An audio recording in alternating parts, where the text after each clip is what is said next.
Alright guys, I cleaned it up a little bit. So I see the spring here. This is the star or whatever, and this is the trip arm. So I've got a spring here, and then I don't have the part over here, but I took this out to bend it straight, and that's the part that goes underneath of here, and I put this spring back on.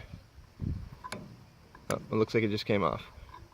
So that's right there, and then there's this spring here, and this part, this bolt or whatever right here goes through here, sorry, through there. So I should probably go get that back on. And then we have this big spring. I don't know if you can see this one back here, but I'm gonna go get that part, put it on, and I'll be back. Alright, back for another second.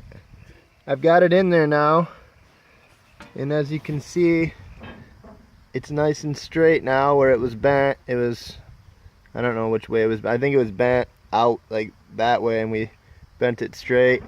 Now it's, sorry for the sun, it's pretty close. I know this, sorry, this part right here was underneath this, and I think this is the clutch pawl. And in previous pictures it looks like this part right here was directly underneath of this, so I think that's looking pretty good. But I know Mike 10 was explaining to me, I'm not sure, I know this is the clutch. I'm not sure if this like triggers the clutch, and I know this kind of goes up and down when, yeah, sorry, I'm not filming very good. I know this goes up and down like shoot. Oh, it's because it's not clamped. But anyways, I gotta get that bolt back on quick a second. All right, we got this put back on, and my wife is gonna turn that, and we have this set up like, dang son, we have this set up like that, so when the wheel goes, it's going on this spring, pushing that, which moves that, and it's moving up and down, and there's clearance between this and this. And you know, we've used this baler, but it's not something that you can really see unless when you're running the tractor, so I don't really have any footage up close of it doing its job when it's actually being used to bale. So I guess I have an idea of what it's supposed to do, but I don't know exactly what it's supposed to do. Like, I think what happened last time is when this whole thing rotated, this went around with it and somehow bent this up. That's my best guess. But yeah, so we've got this spring, which is what helps this knotter trip arm. Then we do have this spring. Then we have this little spring, which does this guy.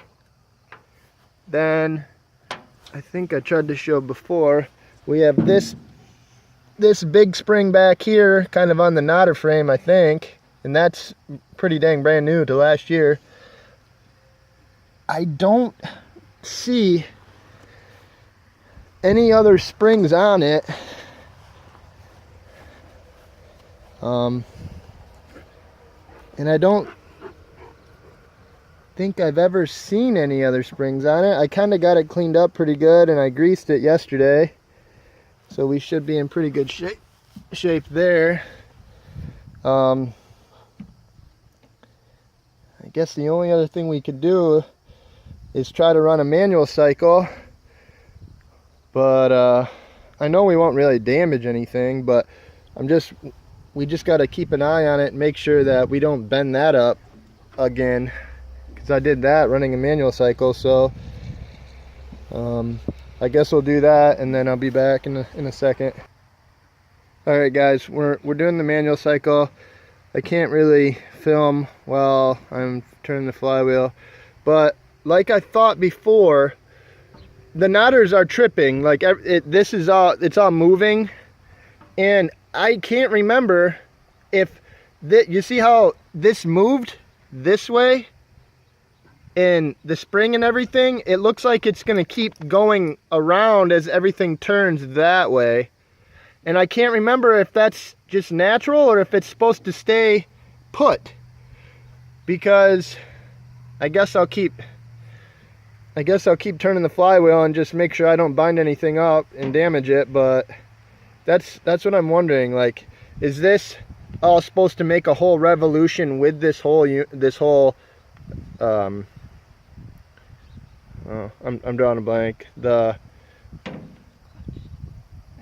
Yeah, the knotter clutch, is it supposed to go around with it and then come back home?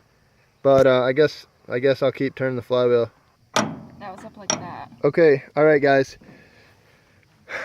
Now I think that is supposed to rotate with it, but this is what happened. This is what happened yesterday. This is still up. Then this came around and it still wants to finish its circle to get back to where it starts. But this is still up. So what's going to happen is if I keep turning the flywheel, this guy right here is just going to push it this way, and then it's going to bend that, which is what we had to fix. So I don't know, I can't remember if this part, this notch of the trip arm is supposed to be on top of this guy or if it's supposed to be below this guy. Now, it's obviously not working the way I have it unless that is right and the problem's something else, which I don't know what else it would be. So right now, I'm gonna loosen that up again in there, so that way I can put this below it, and then we'll try it again. Otherwise, if that is right, and it's supposed to be on top, wait, I thought I had it on top initially. You had this on top initially. Yeah, and now it's below. Right. So how did that happen? It just slipped down there as it went. As you were doing the cycle, it fell down underneath of it.